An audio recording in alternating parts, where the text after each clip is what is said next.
오늘 청지기 교회봉사 제9강.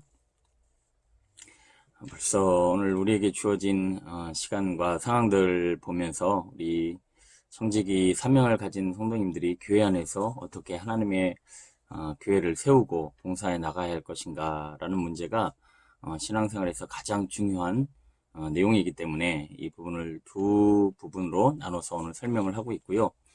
우리가 교회 봉사와 사역에 관한 본질을 잘 알고 여러분 사역에 임하셔야지, 그렇지 않으면 우리가 이 교회라고 하는 이 단체는 하나의 기업이나 봉사단 단체가 아니지요. 이것은 하나님이 반석 위에 세워주신 주님의 몸이기 때문에 이 교회에서 하는 사역과 봉사를 일반 기업에서나 아니면 무슨 봉사단체에서 행하듯이 사역을 한다라면 어느 순간에 우리가 좀 지치거나 온전한 사역의 열매를 맺지 못하게 되는 상황이 만들어질 수도 있습니다. 예를 들어서 우리가 회사에서는 이윤을 남기는 게 목적이고요. 결과가 굉장히 중요합니다. 이윤이 남지 않으면 회사를 계속 이어가야 될 이유가 없는 거죠. 그러므로 교회에서는 이 사역을 감당하고 또 봉사를 하는 동기와 목적이 중요한데, 이 교회 안에서 이 봉사를 통해서 우리가 이루고자 하는 하나의 목적은 하나님이 이 사역을 기뻐하시고 주님이 받으실 만한 사역이 돼야 한다라는 거예요. 그러니까 어떤 결과나 결과나 그 결과물에 대한 하나의 중요한 내용들도 중요하지만, 우리가 이 사역을 통해서 하나님이 받으실 만한 것이 되려면 감사로 해야 되고요, 기쁨으로 해야 되고요, 또 어떤 영혼이 살아나야 합니다. 봉사를 했는데 섬김을 통해서 몇몇 개개인들은 본인이 높아지고 굉장히 그 봉사를 통해서 스스로가 만족을 누리는지 모르겠지만, 영혼이 오히려 죽고 교회가 분란이 이루어진다라면 이거는 참된 교회 안에서의 사역과 봉사가 될 수 없겠지요. 그래서 교회 안에서 그 초대교회 성도들도 한순간에 다툼이 일어나고 시비가 일어나자 제자들이 아차, 이거는 지금 제대로 된 사역과 봉사가 되지 않고 있다. 다시 한번 기도와 말씀에 전념을 해서 하나님의 뜻대로 주님이 기뻐하시는 사역이 돼야 한다라고 하는 것을 깨닫게 되었고, 사울도 열심은 냈지만 나중에 하나님이 오히려 사울의 사역을 통해서 더 힘들어지는 그 결과를 얻은 것과 같이, 오늘 우리도 다시 한번 우리의 이 봉사와 사역이 다만 어떤 사회봉사단체나 회사의 어떤 이윤의 목적을 위해서 하는 것이 아니라 하나님의 선하신 뜻과 기쁨을 위해서 이 일을 해야 한다라고 하는 것이죠. 어쨌든 우리는 하나님의 능력 주신 자 안에서 하나님의 은혜로 주님의 마음을 따라 사랑으로 하나님의 주시는 은혜와 사랑에 감사하며 이 사역을 주님의 기쁨을 위해 감당해야 할 줄로 믿습니다. 그러면 어떻게 해야 이 사역이 하나님 앞에 받으실 만한 좋은 봉사와, 그리고 우리가 하는 이 사역의 본질적인 의미들을 한번 하나씩 짚어보기를 원합니다.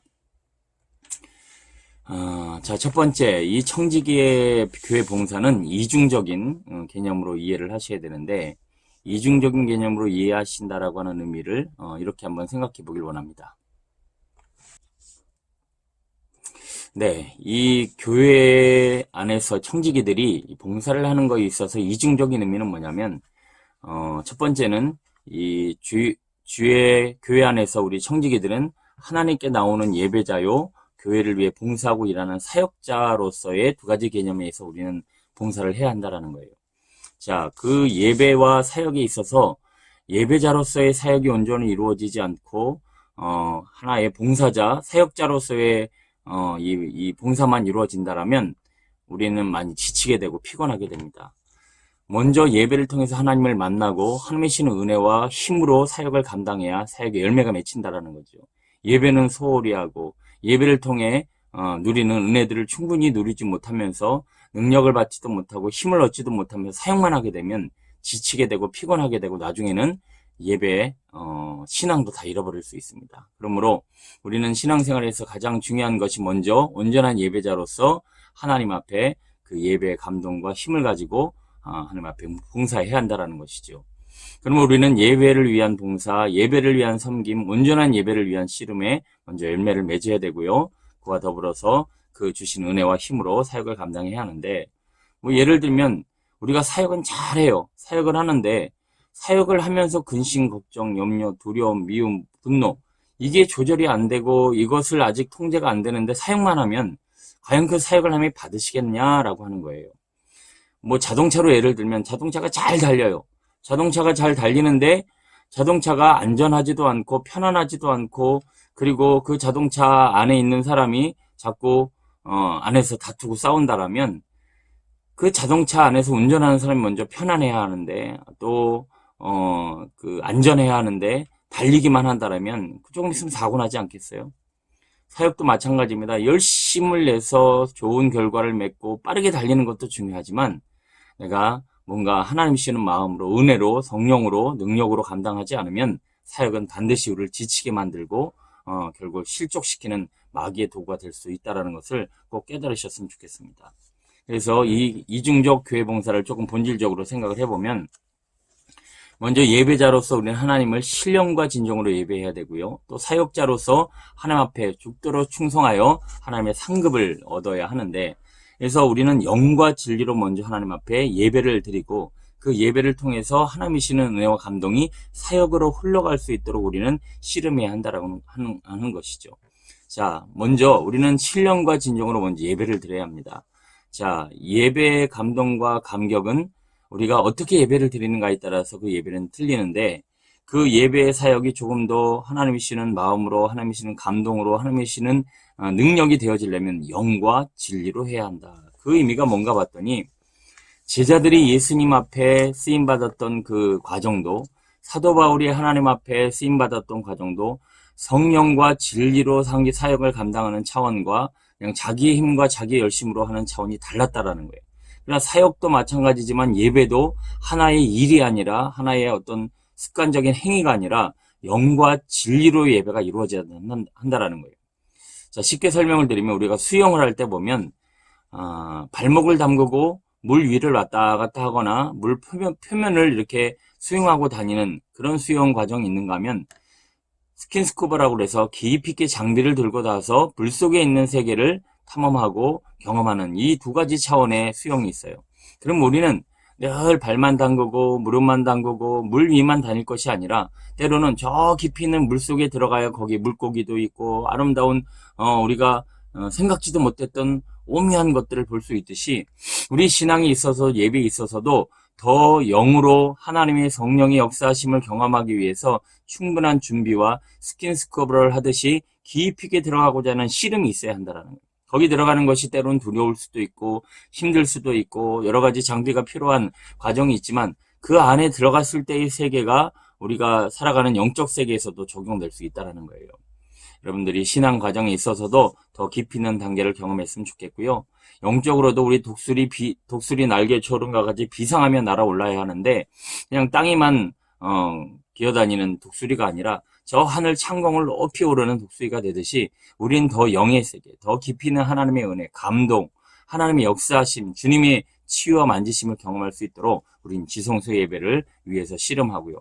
그 은혜를 충분히 경험한 사람들은 죽도록 충성할 수 있습니다. 더 힘있게 쓰임받을 수 있고요. 또 사역에 반드시 하나님의 영광이 나타납니다. 내 수고와 내 은사가 아니라 하나님의 영광과 능력이 나타나는 그런 사역의 열매를 맺으려면 신령과 진정으로 예배드리는 것들이 먼저 이루어져야 한다는 것이죠. 자, 예배 차원의 청지기의 사역과 활동을 우리 조금 더 한번 살펴보겠습니다.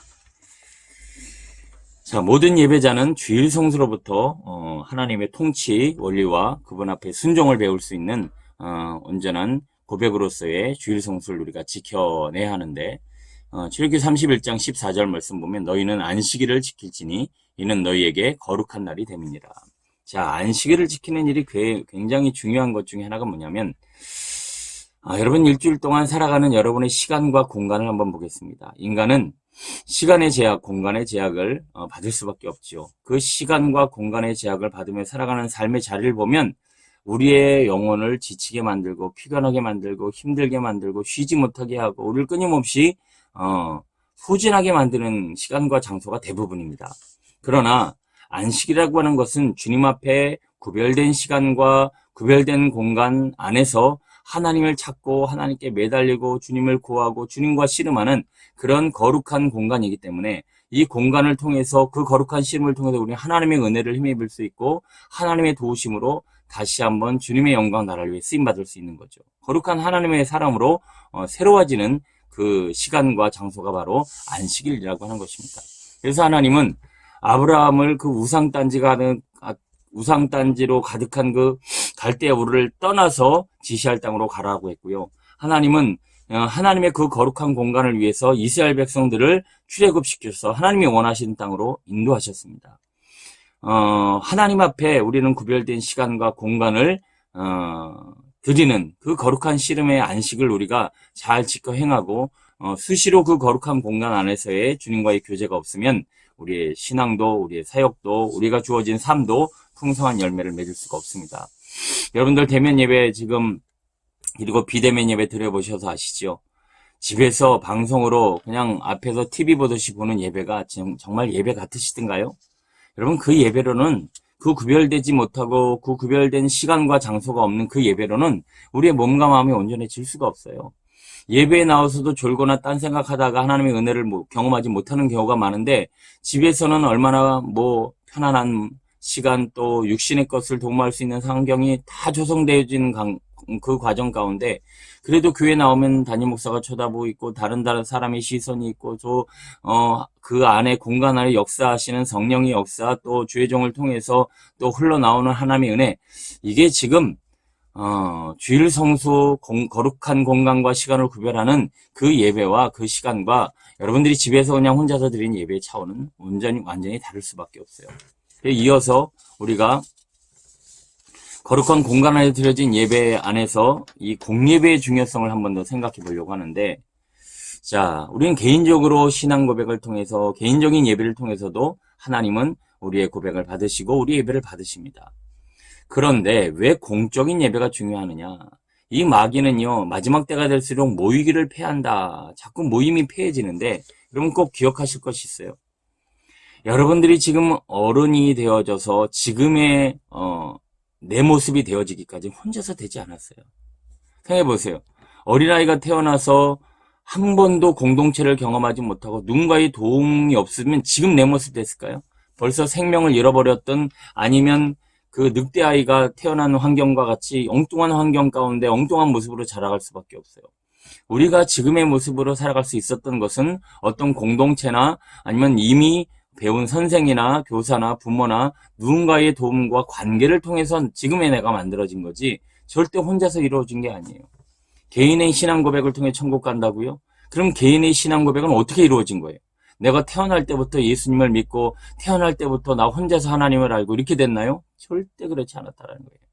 누가 나를 위해 기도해 줬고요. 누가 믿지 않는 나를 위해서 권면하고요. 또 희생하고요. 때로는 믿지 않을 때 그리고 연약할 때 내가 그를 얼마나 힘들게 하고 또 누군가가 공동체 안에서 다듬어지고 함께 그 서로를 배워가면서 우리 신앙이 자란 거지 나 혼자 되진 않았다는 거예요.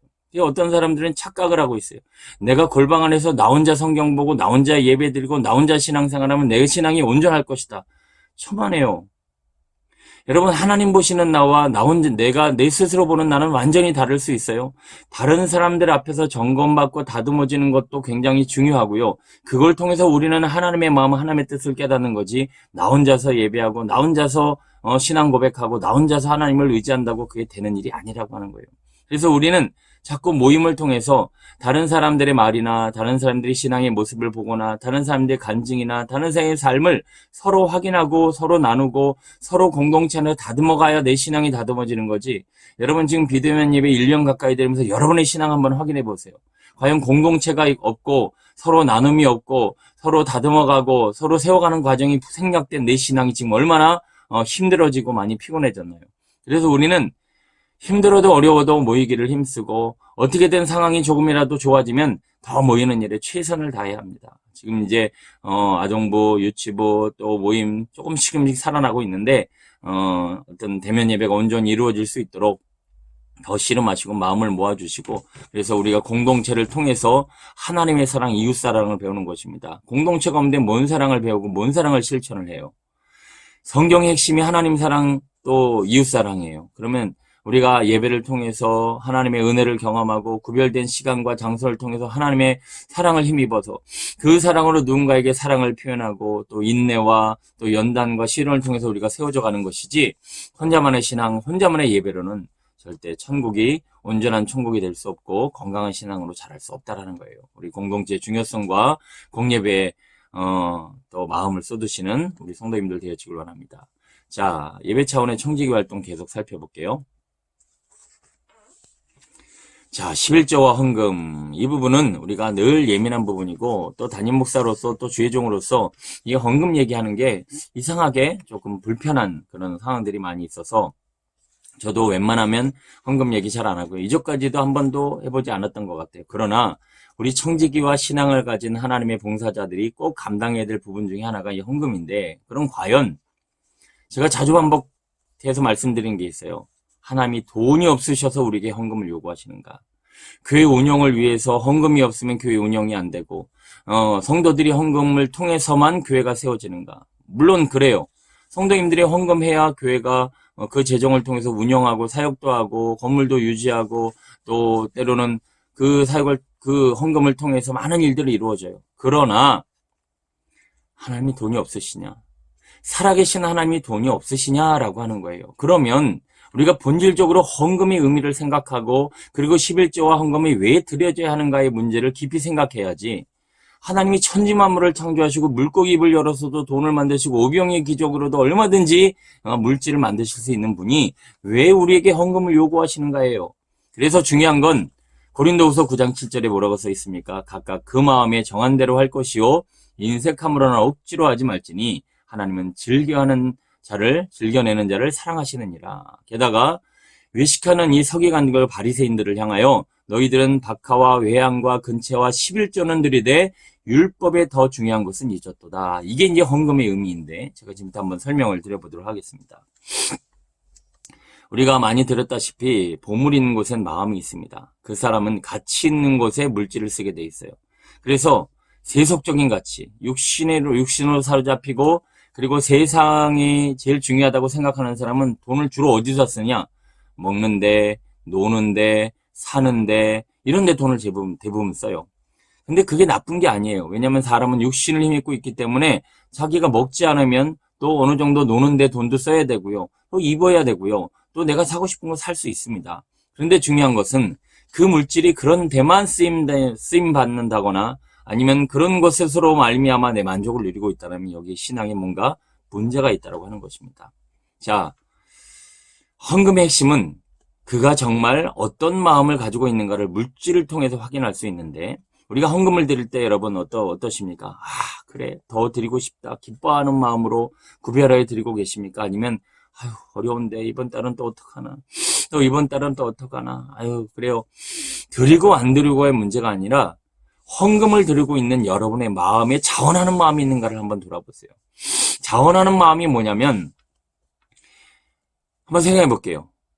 기도하는 거, 예배 드리는 거, 말씀 보는 거, 뭐 헌금하는 거, 사역하는 거, 어느 것 하나 여러분의 육신이 좋아하든가. 여러분 기도요, 주의종들도요, 만약에 주의종이 아니면 새벽 예배, 저도 어디 놀러 가면 새벽 예배 잘 안 드려요.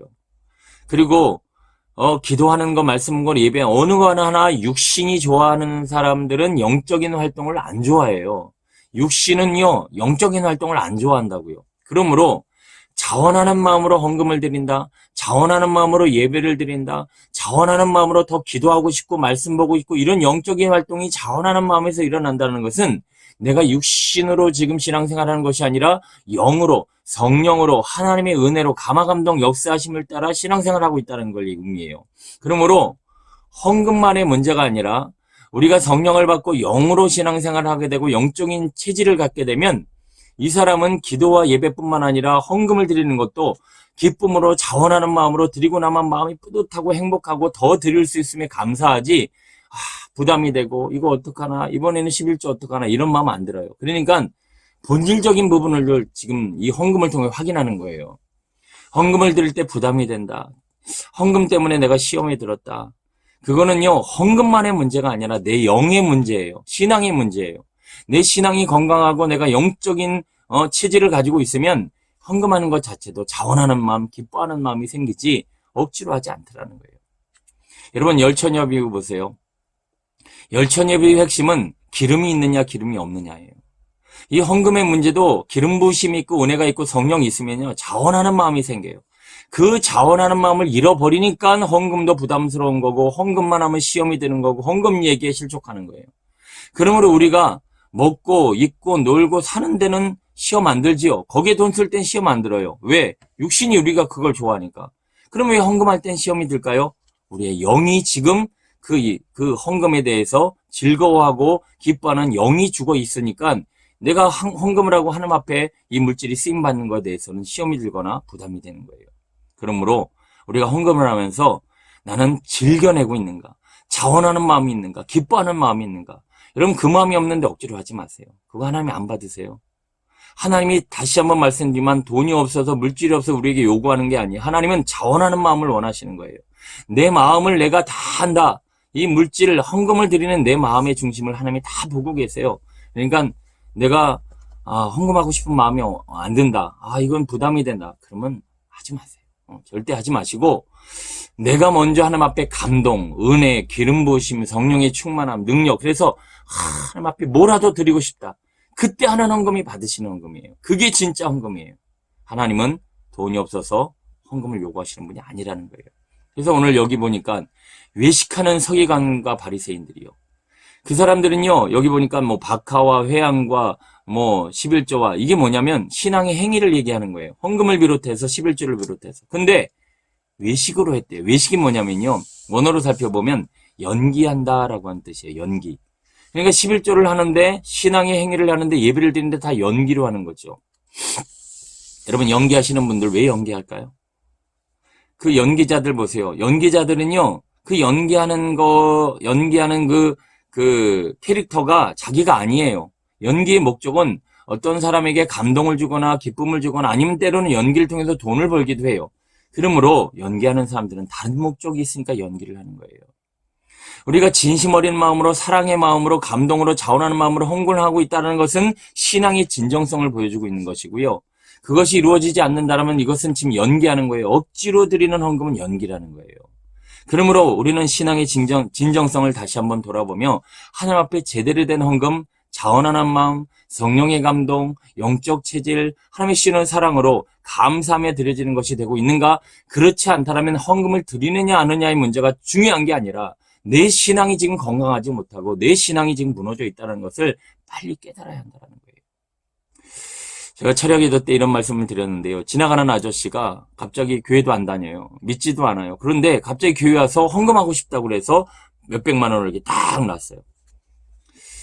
여러분 물론 그분이 자원하는 마음으로 했을 수도 있고 어떤 마음으로 했는지 모르겠지만 여러분 동네 아저씨가 믿지도 않는 사람이 와서 툭 할 때는 다른 목적이 있지 하나님을 만난 적도 없고 예배한 적도 없고 믿지도 않는데 와서 헌금을 한다는 것은 내가 이 헌금을 하고 나면 왜 그런 거 있잖아요. 비나이다 할 때 공양미 드리듯이 뭔가를 드려놓으면 내 삶이 무사한 일 하지 않을까. 또 이렇게 드리고 나면 뭔가 내 마음이 편하지 않을까. 내가 복받지 않을까. 그 마음으로 드리는 거지. 절대 동네 지나가는 아저씨가 믿지도 않으면서 그냥 헌금을 하지는 않는 거예요. 그러므로 우리가 지금 신앙생활을 하면서도 그 동네 아저씨처럼 똑같이 헌금을 하고 있다라면 내가 이거 안 하면 하나님이 나를 징계하실 거고 이거 안 하면 내 사업이 망할 이게 뭐예요? 이거는 헌금 아닙니다. 다시 한번 말씀드립니다. 헌금은 내고와 안 내고가 중요한 게 아니에요. 여러분들이 하나님 앞에 헌금을 안 냈다고 하나님이 돈 못 쓰시고 하나님이 궁핍하신 분이 아니에요. 우리 하나님은 가난하지 않으세요. 우리가 헌금을 드리는 것은 내 신앙의 건강과 연결이 되어져 있는 거고 내가 영적 체질을 갖고 있느냐 아니냐의 문제인 거지 드리고 있느냐 드리고 있지 않느냐의 문제가 아니에요. 제가 여러분들이 드리는 헌금의 가치를 무시하거나 아니면 헌금을 드리든지 말든지 마음대로 해라 이런 식으로 드리는 말씀이 아니에요. 신앙이 건강하지 않으면 헌금이 부담스러워지고요. 자원하는 마음으로 드릴 수가 없어요. 그러므로 우리가 더 기름 부으심으로 은혜로 성령으로 감동으로 외식이나 연기로 예배를 드리고 연기로 헌금을 하는 그런 우리의 외식이 되지 않도록 우리는 주의해야 할 줄로 믿습니다. 자, 예배 차원의 청지기 활동에 있어서 전도 우리는 전도의 지상명령을 우리 모두가 받았습니다. 모든 성도들은 이 전도하는 일에 최선을 다해야 돼요. 그런데 이건 역시 거기 말씀 보면 하늘과 땅의 모든 권세를 내게 주셨으니, 그러니까 하나님의 권세, 하나님의 성령, 하나님의 마음을 가진 성령 충만한 그리스도인들의 여러 가지 현상들 중에 자원하는 마음도, 또 하나님 앞에 예배드리고 싶은 마음도, 또 헌금을 드리는 기쁨도 있지만 영혼을 향한 애틋한 사랑이 느껴지고, 하나님의 마음은 바로 영혼 사랑이에요. 그래서 우리가 성령 충만 받고 신앙이 건강하면 영혼이 불쌍히 보이고 죽어가는 영혼이 안타까워, 그리고 그들에게 복음을 전할 수밖에 없어요. 그러면 우리가 신앙이 건강하면 여러 가지 좋은 열매들 중에 이 전도하고 영혼을 살리고자 하는 마음, 그것이 바로 하나님 앞에 건강한 신앙과 성령의 충만함의 결과다. 자, 사역 차원의 청지기 활동에 대해서도 한번 살펴보도록 하겠습니다.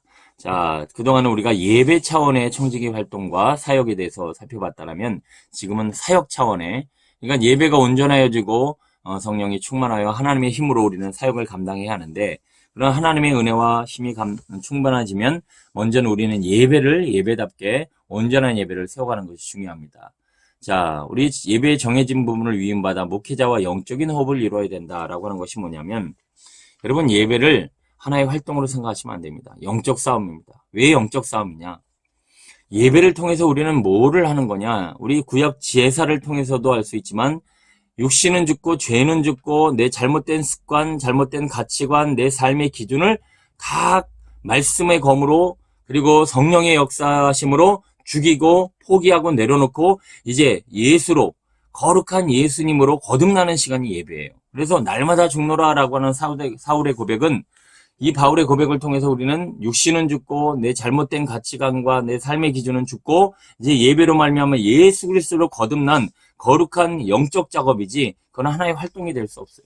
제가 제일 안타까운 게 예배 와서 자는 거예요. 저도요, 좀 부끄러운 고백입니다만 옛날에 학교 수업할 때 많이 잤어요. 뭐 대학 다닐 때도 잤던 것 같아요. 잘 졸고 잘 자요. 그런데 예배하고 강의하는 다른 거예요. 강의는요, 지식을 배우는 거고, 그것도 물론 성실하게 열심히 드러내야 하지만, 지식은 있어도 없어도 내가 조금 부족하다 뿐이지 죽고 사는 문제는 아닌데, 예배는 죽고 사는 문제예요. 예배의 말씀을 못 받았다라는 것은 내가 내가 또 이제 마귀의 종으로서 세상에 속하여 살아가겠다는 건데, 그나마 예배에 나와서 거룩한 건강과 시간을 구별한 하나님 앞에 나와 내 영이 살고 영으로 살아가고자 하는 그 시간을 빼앗겨요? 정말 안타까운 일이에요. 게다가 여러분, 우리가 이 영적 작업이라는 걸 알면 예배가 예배될 수 있도록 도와줘야 돼요. 우리가 구별된 시간, 구별된 장소에 예배 드리는 거잖아요. 그러면 예배가 방해되는 요소는 빨리 제거를 하고 정리를 할 줄 알아야 돼요. 이건 교육자뿐만 아니라 성도들도 마찬가지예요. 소음 문제, 어떻게든 이거 미리 사전에 차단하고, 막 쓸데없는 소음이 일어나는 것도 마귀의 역사예요. 그리고 막 왔다 갔다 하고 정신없게 만들고 거룩한 예배 환경을 만들어가는 것, 이런 마귀는 어떻게든 예배를 방해합니다. 왜요? 하나님의 가치관, 하나님의 말씀, 하나님의 사람, 예수 그리스도로 거듭난 시간을 가만히 내버려 두겠어요? 그러므로 우리는 어떻게든 예배가 예배될 수 있도록 환경과 상황을 잘 협조하고 주의 종과 함께 한마음으로 예배 사역들을 이루어 나가되, 그 예배의 아름다운 사역이 이 예배 위원으로서의 사역도 예배가 온전한 예배 될 수 있도록 많은 성도들을 돕고 섬기는 귀한 사역이 될 수 있습니다. 또 하나, 우리는 교육 부분에 있어서도 목회자와 함께 영적인 흐름에 맞춰 셀리더나 교사나 성경 공부 등으로 인도를 해야 되는데, 이 교회 중에는 어떤 사람은 사도로, 선지자로 또는 교사로 은사를 받은 그런 말도 잘하고 이해력도 좋고 전달력도 좋고 뭐 이런 분들이 많이 계셔요. 그런데 가르치는 은사를 가진 것도 중요하지만 거기서 제일 중요한 것 중에 하나가 뭐냐면 영적인 흐름을 같이 타고 가야 된다는 거예요. 여러분, 이단하고 교회하고 보면 겉으로 보기에 달라 보여요? 같아 보여요? 똑같아 보여요? 비슷해 보여요? 교회하고 이단하고 다를 게 없어요. 뭐만 다를까요? 가르침이 달라요. 가르침이. 그 이단의 가르침이 뭐가 문제냐면, 이단들은요, 사람들을 교육하고 가르쳐서 그들이 하는 목적은 뭐냐? 교주를 세우고 사람을 세우는 거예요. 가르치는 자, 그들을 높이 세우고 그들을 신격화해서 그들의 말을 잘 듣고 더더욱이 그들의 행위와 그들의 어떤 노력을 통해서 구원이 이루어지고 복을 받는다고 강조하는 것이 그들의 핵심이에요. 그래서 이단 교육을 잘 받으면 어떻게 되냐? 교주를 신격화해요. 사람을 자꾸 높여요. 그리고 자기의 행위, 자기의 노력, 자기의 애씀 이런 것들에 굉장히 연연해요. 왜냐하면 그게 복이고 그게 구원이고 그게 천국이기 때문에. 그러나 성경이 가르치는 것은요. 가르치는 사람을 높이면 안 돼요. 교주를 높이면 안 돼요. 목사가 높여지면 안 돼요. 교사가 높여지면 안 돼요. 그들은 하나의 도구예요. 누구를 높이는? 하나님을 높이고 하나님을 알게 하고 하나님을 사랑하게 하고 하나님을 의지하게 하는 도구지 절대 가르치는 자가 높아져서는 안 된다라는 거죠. 그리고 더더욱이 우리가 배우고 우리가 교육받아야 될 핵심은 뭐냐? 우리는 하나님의 은혜를 구하고 하나님의 도우심을 구하고 성령의 역사로 살아가는 법을 배우는 거예요. 내 은사, 내 힘, 내 능력으로 사는 것이 아니라 내 것을 하나님 앞에 드림으로 오병이어를 드림으로 하나님의 역사에 동참하는 사람이 되어지는 것, 이게 성경의 가르침이고 이게 바른 가르침이라는 거예요. 그런데 몇몇 사람들은 이걸 이해를 못해요. 이거를 아직 숙지를 못했어요. 그리고는 자기가 지금 이단 교주처럼 나 잘 가르치지, 나 똑똑하지, 내가 이런 사람이야. 이 가르치면서 자기를 자꾸 높이는 거예요. 그리고 더더욱이 행위를 강조하고 열심을 강조하는 결국 다 똑같은 흐름이에요. 이단과 이단 비스무리한 거나 이단이나 똑같은 거예요. 그러니까 교회가 목사가 높아지고 가르치는 자가 높아지고 그리고 행위와 열심을 강조해서 사람으로 하여금 복을 받게 하고 그것으로 말미암아 구원받을 수 있다고 생각하는 착각을 일으키는 가르침이 무시무시한 마귀의 도구가 될 수 있다는 거예요. 그러므로 제대로 가르쳐야 돼요. 뭘 가르쳐야 돼요? 절대 가르치는 자가 높아지면 안 되고요. 하나님이 드러나고 하나님의 영광이 나타나고 주님만 영광 받으실 수 있는 우리의 가르침과 우리의 또 바른 진리가 살아나야 할 줄로 믿습니다. 자, 끝으로 우리 사역 차원의 청지기 활동 중에 신방이 있는데, 자, 신방 역시 잘 기억해야 할 것은 신방은 내가 누군가를 위로하고 권면하고 세워주고 그를 이끌어주는 이런 차원의 신방도 의미가 있습니다. 그러나 신방은 그 신방을 받는 대상이 어떤 상태에 있는가를 파악해야 돼요. 그들은요 지금 영적으로 묶여 있어요. 근심, 걱정, 염려, 어둠의 영들에 사로잡혀 있다고요. 그거를 인간인 내가 가서 권면하고 위로한다고 돌아와요? 그렇지 않아요. 그럼 우리는 한마디 할 때, 누군가를 위로할 때, 권면할 때 그에게 전해지는 이 말씀, 그에게 전해지는 이 모든 것이 영적인 사역, 아니 그의 결박을 풀어낼 수 있는 영적인 힘이 있어야 돼요. 그래서 내가 만약에 그 영적인 힘이 없는 상태에 누구를 권면하잖아요. 잘못하면 그가 가진 어두움, 두려움, 그의 악함이 나를 덮어서요. 내가 거기에 사로잡히게 되는 상황들이 많이 있어요. 그러면 여러분 상담하시는 분들 조심하셔야 돼요. 상담은 지식을 바꾸는 게 아니에요. 그가 가진 지식을 바꾸는 것이 아니라 그의 영적인 상태를 돌이키는 영역으로 우리가 신방이 이루어져야 하기 때문에 물론 단순한 교육 차원의 접근도 의미가 없지 않아요. 그러나 대부분 신방을 받거나 신방을 요청하거나 신방을 받아야 될 사람은 영적으로 묶여있는 사람이에요. 그러면 우리가 단순한 지식 전달의 차원을 넘어서서 그가 하나님을 만나고 대면할 수 있도록. 그리고 한 가지 주의해야 될 것. 우리가 권면하고 위로하고 나서 이 권면하고 위로하는 그 위로자를 의지하게 만드는 거예요. 아니에요. 그러면 큰일 납니다. 그가 권면하고 위로하는 핵심은 그가 하나님을 만나고 하나님을 의지할 수 있도록 만들어주는 통로의 역할을 감당해야 돼요. 여러분, 나를 의지해라. 그래, 나를 좀 봐봐. 그래, 내가 너 도와줄게. 이런 식으로 접근하시잖아요. 그럼 나중에는 그 사람이 나 때문에 이제 시험 드는 일이 반드시 생깁니다. 내가 아니라 하나님을 알게 하는 것이 우리의 교육과 신방의 모든 차원의 목적이라고 하는 것입니다. 자, 중요한 내용들은 설교를 통해서나 우리의 신앙생활의 더 많은 영역들을 통해서 우리가 가르침을 받아야 될 것이고요. 제가 우리 보고를 받으면 이 청지기 활동을 보고 또 이렇게 훈련받고 또 피드백을 해주시는 성도님들이 우리 교회 우리 집사님들이 한 300~400명 이상 되거든요. 진짜 직분자들 보면 400~500명 되는데 여러분들 잘 순종하시고 배우셔서 여러분 직분자로서 현재의 모습이 다는 아니에요. 더 성장하고 변화될 수 있기 때문에 잘 배우시고 잘 들으셔서 여러분 걸로 소화하시고 앞으로 온전한 사역자요 쓰임받는 일꾼으로 쓰임받게 되기를 간절히 축원합니다. 수고하셨습니다.